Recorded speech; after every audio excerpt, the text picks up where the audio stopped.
오늘 설교 말씀의 제목은 복된 선택을 하는 가정입니다. 자, 우리가 인생을 살아가면서 몇 가지 중요하게 선택을 해야 될 것이 있어요. 한 3가지 정도를 좀 말씀을 드릴 수가 있는데, 가장 첫 번째 중요한 선택은 무엇입니까? 사람과의 만남입니다. 누구를 만나느냐, 특히 배우자에 관한 이 결혼의 문제에 있어서 신중과 또 신중을 기하고 우리 선택을 잘 감당할 수 있어야 됩니다. 왜요? 그 사람과 하루 이틀 사는 것이 아니라 평생을 같이 살아야 되기 때문에 그렇습니다. 그래도 우리는 배우자 문제에 있어서, 만남의 문제에 있어서 조금은 속도가 더디다 할지라도 신중에 신중을 기하고 선택을 할 필요성이 있습니다. 또 우리가 두 번째 중요한 선택이 무엇이 있냐면 직장의 문제입니다. 여러분, 직장의 문제는 단순히 생계의 수단을 넘어서서, 그리고 그것은 내 인생의 자아 실현과도 많이 관련이 되어 있습니다. 생계의 수단으로만 생각한다라면 여러분, 단순히 돈벌이겠죠. 그런데 많은 사람들이 왜 이직을 하고 또 이직을 하겠습니까? 이 직장의 문제가 돈벌이의 문제가 전부는 아니기 때문에 그렇습니다. 내가 거기서 자아 실현을 어느 정도 해야 되는 그런 것과 맞물려 있기 때문에 직장의 문제도 상당히 선택의 부분에 있어서 중요합니다. 또 하나 우리가 간과하기 쉬운 선택의 문제가 있는데, 바로 이사의 문제입니다. 거주의 문제예요. 이것이 왜 우리 인생 가운데 중요할까? 중요합니다. 왜냐하면 믿음의 사람들에게 있어서 거주의 문제는 교회의 문제와 교회의 선택의 문제와 많은 관련이 되어 있기 때문에 그렇습니다. 그리고 우리 한국의 보통적인 특징은 우리 거주지를 중심으로 해서 교회를 선택하고 신앙의 울타리가 형성되는 경우들이 많이 있기 때문에 우리가 이 거주의 문제도 신중하고 또 신중하고 잘 선택을 해야 되는 것입니다. 그래서 여러분, 땅값이 많이 오른다고, 집값이 많이 오른다고 그러기 위해서 거주의 문제를 선택하면 낭패를 보는 경우가 솔직히 상당히 많이 있습니다. 그 거주의 문제도 기도하셔야 되는 거예요. 왜 그러냐? 바로 교회의 문제와 관련이 되어 있기 때문에 그렇습니다. 오늘 시간 관계상 이 많은 선택지를 우리가 다룰 수는 없고, 우리 거주의 문제와 좀 관련해서 오늘 본문 말씀에 있어서 어떤 복된 선택을 하는가, 우리가 한번 이 부분을 좀 살펴보기를 원합니다. 자, 먼저 본문 말씀의 배경은 예루살렘 성의 어려움에서부터 오늘 본문 말씀이 시작이 되고 있습니다.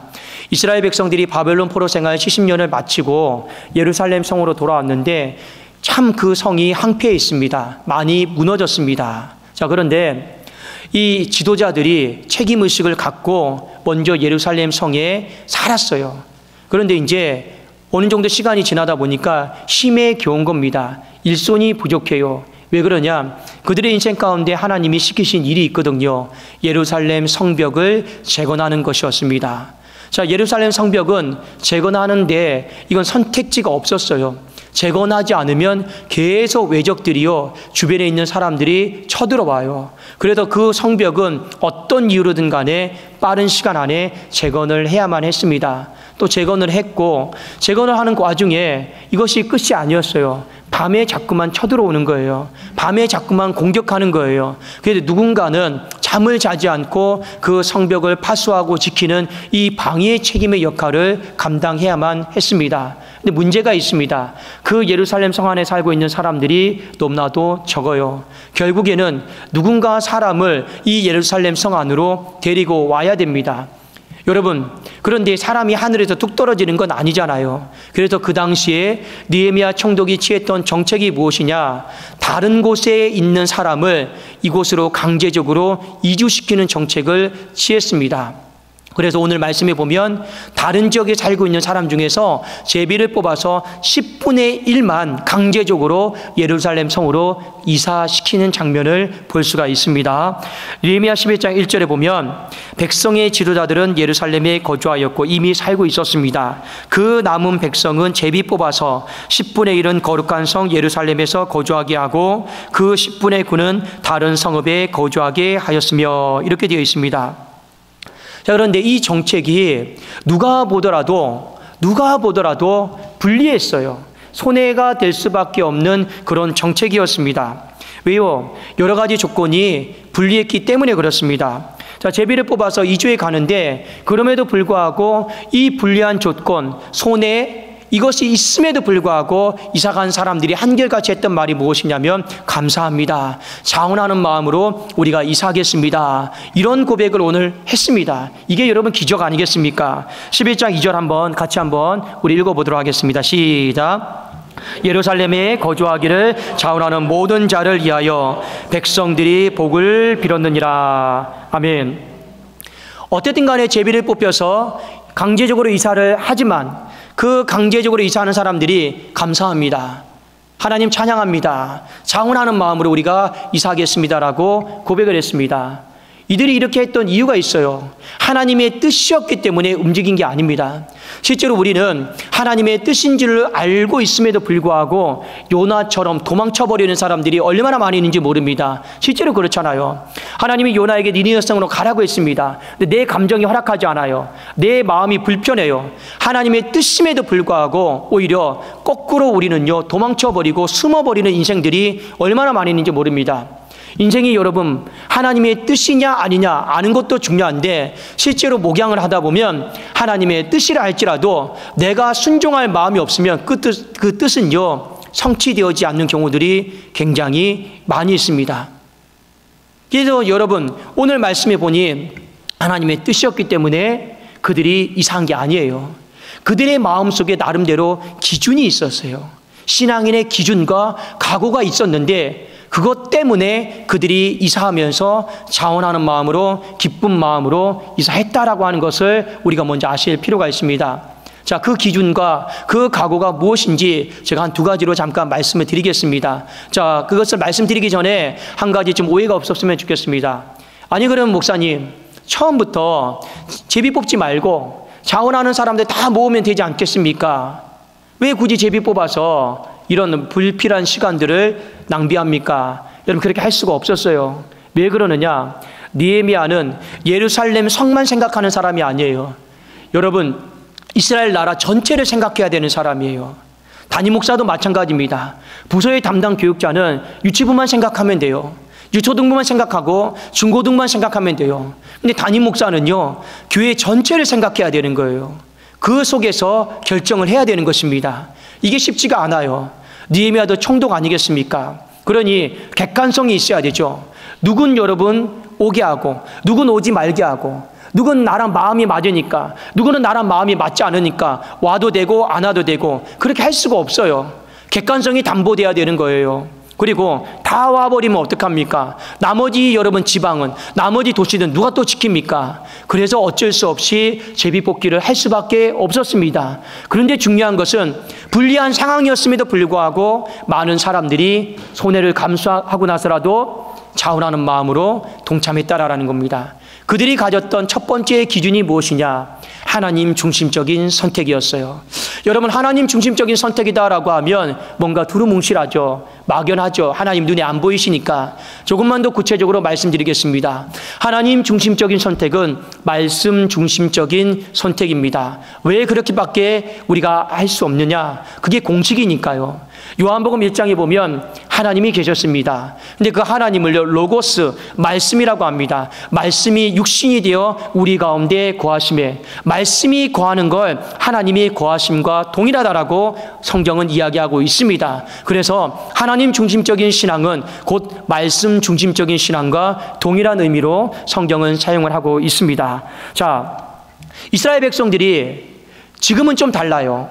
왜 그때 당시에는 예루살렘 성으로 이사를 가는 것이 말씀 중심적인 삶이냐? 그렇게밖에 생각할 수밖에 없었습니다. 왜요? 그 예루살렘 성전이 하나님의 율법이 있고 말씀이 있고 언약궤가 있었기 때문에 그래요.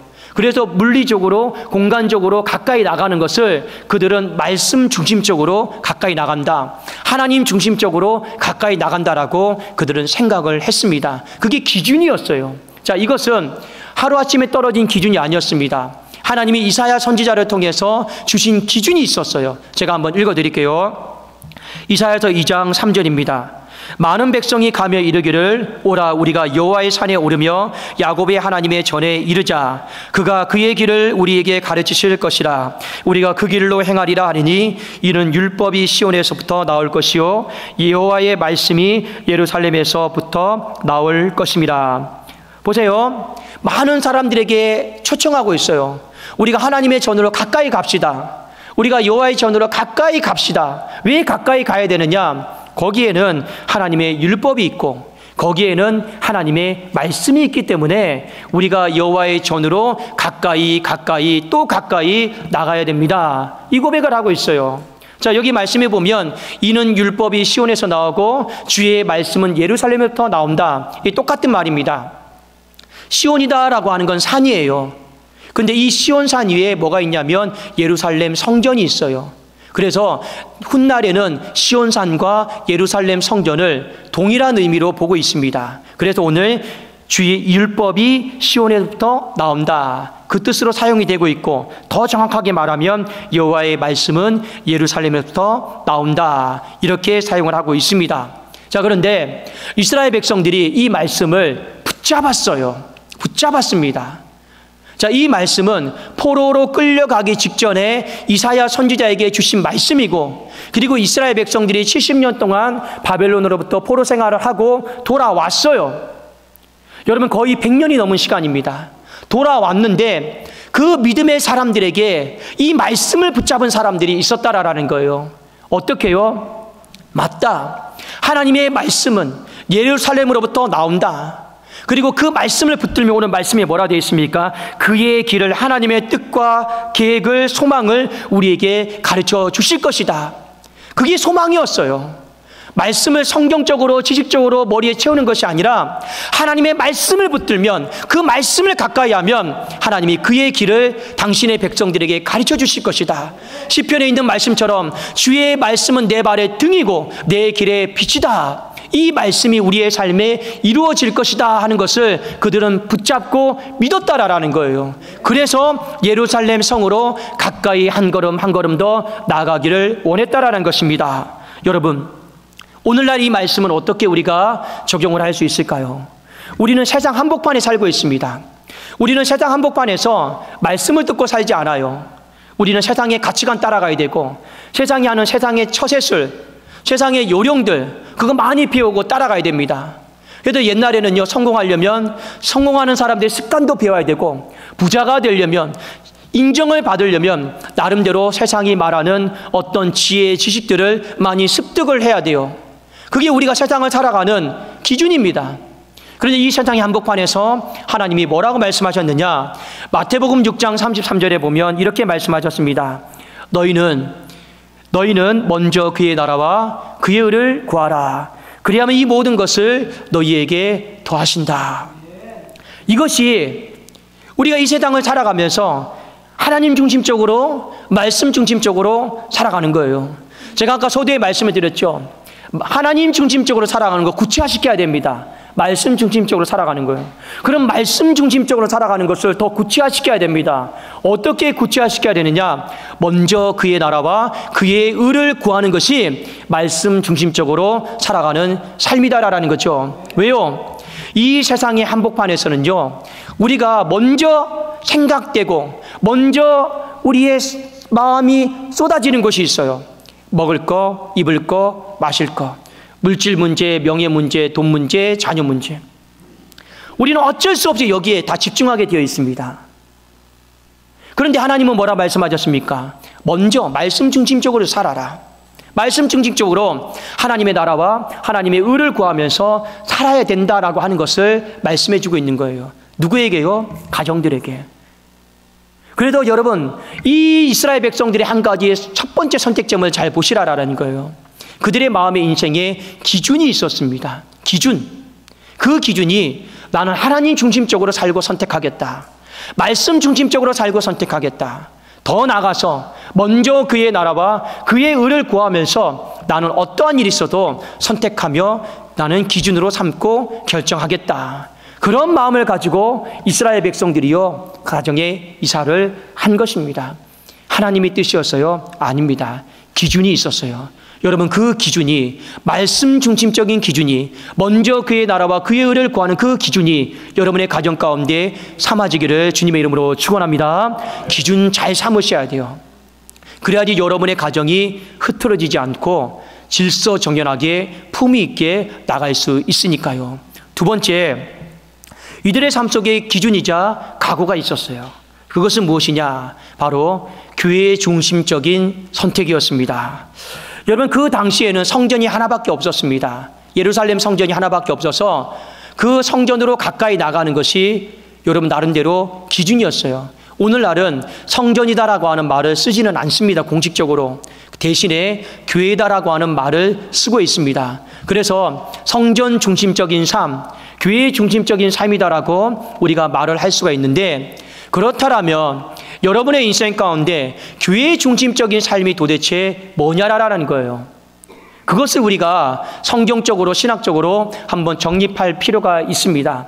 교회 중심적인 삶은 머릿속에 기억을 하십시오. 좁은 문이다, 좁은 길이다라고 하는 것이 바로 교회 중심적인 삶이에요. 왜 그러느냐?